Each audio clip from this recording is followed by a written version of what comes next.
بارے میں آپ کیا کہیں گے؟ دیکھیں، آپ کا جو نام ہے نا، زین العابدین، امام الساجدین، امام الصابرین، امام العاشقین، امام السالکین، یہ سارے آپ کے القابات ہیں۔ حالانکہ آپ کا نام یہ نہیں ہے۔ زین العابدین کیوں کہتے ہیں کہ جتنے بھی عابدین عبادت کرنے والے ہیں ان ساری عبادت کرنے والوں کے آپ سردار ہیں، یعنی ایسے عابد جو سب سے زیادہ خوبصورت ہیں، یعنی سجدے میں جاتے ہیں، خوف الہی خشیت الہی کا یہ عالم ہے کہ چہرہ زرد ہو جاتا ہے، اور سجدہ ایسا سجدہ کرتے ہیں کہ امام الساجدین بن گئے، یعنی دنیا کے جتنے بھی ساجد ہیں، جتنے بھی سجدہ کرنے والے لوگ ہیں، سجدے ان کے بھی اپنی جگہ ہیں۔ ایک تو وہ سجدہ ہے نا جس کی طرف علامہ نے اشارہ کیا نا، کہا کہ ایک سجدہ جسے تو گناہ سمجھتا ہے 1000 سجدوں سے آدمی کو نجات دیتا ہے۔ تو امام زین العابدین وہ جیتی جاگتی تصویر ہیں، یعنی امام الساجدین ہیں۔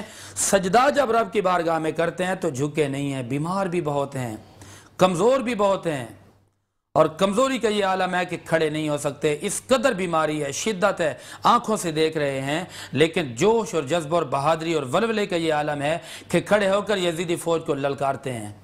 اور یزیدیوں، تم یہ کہہ رہے ہو کہ ہم نے حسین بن علی کا خاتمہ کر دیا ہے۔ آپ جواب دیتے ہیں کہ تمہیں ختم کرنے کے لیے اکیلا بیمار زین العابدین ہی کافی ہے۔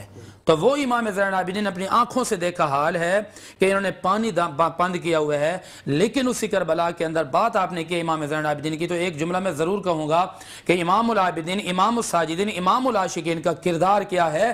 وہ یہ ہے کہ جب یزیدیوں نے پانی بند کر دیا تو رات کو ایک یزیدی تڑپتا ہوا، ہانپتا ہوا، دوڑتا ہوا جب آیا نا، دیکھا کہ ایک خیمہ نظر آیا، پانی ختم ہو گیا تھا نا، تو خیموں میں دوڑتا ہوا آ کر کہتا ہے کہ مجھے پانی ملے گا۔ امام زین العابدین نے فوراً پانی اٹھایا اور پانی دے دیا۔ وہ یزیدی ہے، وہ کہتا ہے کہ میں یزیدی ہوں، دشمن ہوں، لگتا ہے انہوں نے پہچانا نہیں ہے۔ اچھا، اس سے رہا نہ گیا، اس نے کہا پوچھوں تو صحیح آخر وجہ کیا ہے؟ کہتا ہے کہ کیا آپ نے مجھے پہچانا نہیں ہے؟ میں تو دشمن ہوں، میں تو یزیدی فوج کا بندہ ہوں، مگر پانی مانگنے پر آپ نے فی الفور پانی دے دیا۔ آپ نے دو جواب دیے۔ آپ نے فرمایا پہلی بات یہ ہے کہ ہمارا گھرانہ لجپال گھرانہ ہے، ہمارے در پر جو آتا ہے تو آتا تو خالی ہاتھ ہے، لیکن ہم اس کو اتنا نوازتے ہیں کہ وہ جھولیاں بھر بھر کر لے جاتا ہے۔ اور دوسرا جملہ آپ نے دیا، فرمایا دوسری بات یہ ہے کہ وہ تھا یزیدیو تمہارا کردار، تم پانی بند کر رہے تھے، اور یہ ہمارا کردار ہے، تو یہ کہہ رہا ہے کہ ہمیں نہیں پہچانتا۔ آپ نے فرمایا کہ میں زین العابدین ہوں، ساجدین ہوں، امام الساجدین ہوں، تیرے پہچاننے کی تو اور بات ہے۔ فرمایا میں تو تیری نسلوں کو بھی جانتا ہوں کہ تو کون ہے، لیکن ہمارے دروازے پر آ گئے، ہم اس پیغام کو عام کر رہے ہیں کہ ہم پانی بند کرنے والے نہیں ہیں، ہم تو دینے والے ہیں۔ تو وہ امام زین العابدین ہیں، بڑی جواں مردی کا، شجاعت کا، بہادری کا مظاہرہ کیا، اور آپ نے بھی خطبات دیے۔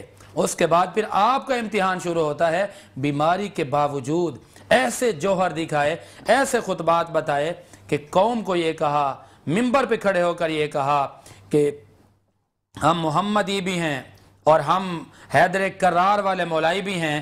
آپ نے فرمایا کہ لوگوں دیکھ لو، انہوں نے ہی ہمارے بابا جان کو پر ظلم کیا، تشدد کیا، تم گواہ ہو جاؤ۔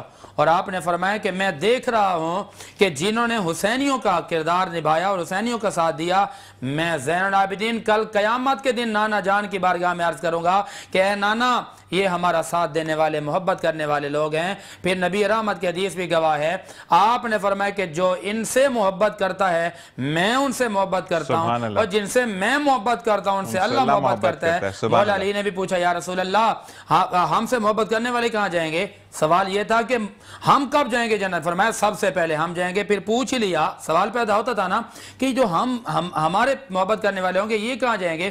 حضور نے فرمایا فَمُحِبُّونَا مِن وَرَائِنَا، جو ہمارے چاہنے والے ہوں گے وہ بھی ہمارے پیچھے پیچھے جنت میں داخل ہو جائیں گے۔ سبحان اللہ، سبحان